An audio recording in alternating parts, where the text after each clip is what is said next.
Le 10 octobre, c'est la journée mondiale contre la peine de mort.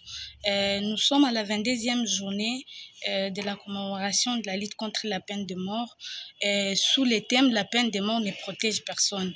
Nous consacrons cette journée sur la conscientisation. Nous devons conscientiser le peuple congolais, le faire sortir dans la conception erronée, celle de penser que la peine de mort peut rendre la justice sûre, peut solutionner les problèmes liés à l'insécurité, celle de penser que la peine de mort a des effets dissuasifs, celle de penser que la peine de mort peut solutionner tous les problèmes liés à l'insécurité, au manquement de la justice.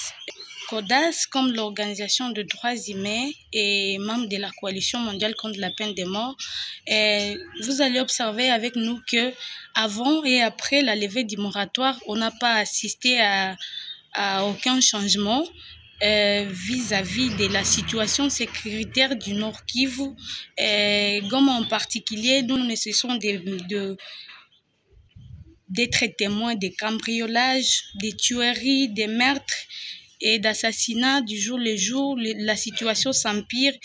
Nous allons préciser que la peine de mort crée plus de problèmes. La question ne repose pas sur tuer ou ne pas tuer les gens, mais plutôt chercher à solutionner les manquements de la justice. Nous pensons que l'abolition est la solution parce que la question elle ne repose pas sur tuer ou ne pas tuer les criminels, mais la question elle repose sur la réforme de la justice, solutionner les manquements de la justice, mais aussi chercher à remédier le problème du banditisme.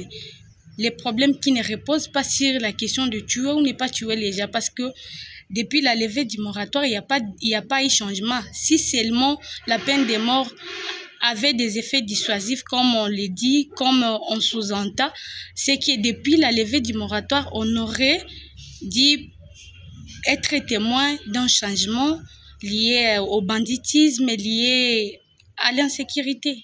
Le gouvernement congolais devait penser comment chercher à réformer la justice, à solutionner les manquements de la justice, à chercher à solutionner les problèmes liés aux conditions de détention. Dès lors, la détention atteint son objectif de la réinsertion sociale, je ne pense pas que notre pays aura à vouloir recourir à la peine de mort, qui est d'ailleurs la barbarie. La peine de mort n'est pas une solution. Elle crée plus les problèmes plus qu'elle ne les solutionne.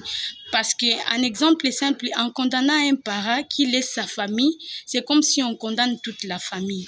Les enfants délaissés vont non seulement se sentir discriminés par la société, mais aussi à la longue, ce sont ces enfants qui deviennent de bandits et qui, à la longue, contribuent à l'évolution du banditisme. Donc, la question elle réside sur la résolution du banditisme, la réforme de la justice, mais pas la question de tuer ou ne pas tuer, qui est d'ailleurs la barbarie, qui facilite l'irréparable, mais aussi qui ne rend pas la justice sûre.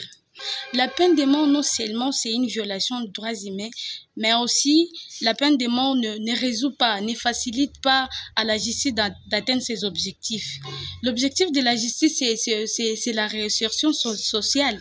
Dès lors qu'on condamne les gens à mort, on doit penser à comment les rééduquer et que ces personnes réinsèrent encore, reviennent encore dans la société, étant déjà corrigées. Nous, CODAS, comme organisation de droits humains et membre de la coalition, nous proposons à la justice de bien faire son travail. La vie humaine est sacrée selon la constitution de la RDC. Nous sommes en train de conscientiser la population de ne pas rester dans cette conception erronée quant à l'application de la peine de mort, parce que ce n'est pas là le problème, mais le problème réside sur la responsabilité de l'État congolais à bien faire son travail dans les domaines de la justice, dans les domaines de la sécurité et tout ce qui va avec.